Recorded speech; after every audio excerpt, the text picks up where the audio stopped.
রব্বুল আলামিন যে নবীজি সাল্লাল্লাহু আলাইহি ওয়াসাল্লাম तमाम জীবনভর উম্মতি উম্মতি বলে কেঁদেছেন, এখনো সোনার মদিনায় সে উম্মতি উম্মতি বলে কাঁদে।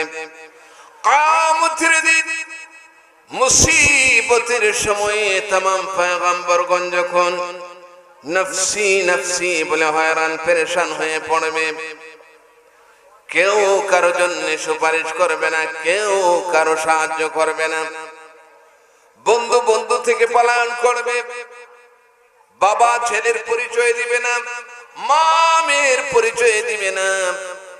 तमाम পয়গম্বরগণ নফসি নফসি বলে হয়রান পেরেশান হবে।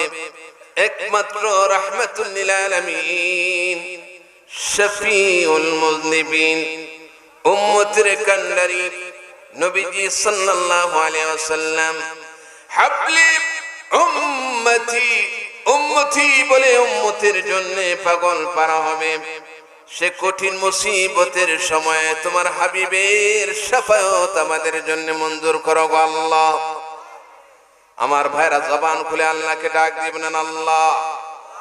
সবাই আওয়াজ করে বলুন আল্লাহ। আয় আল্লাহ, তোমার হাবিবের শাফায়াত আমাদের সবার জন্য মঞ্জুর করো আল্লাহ।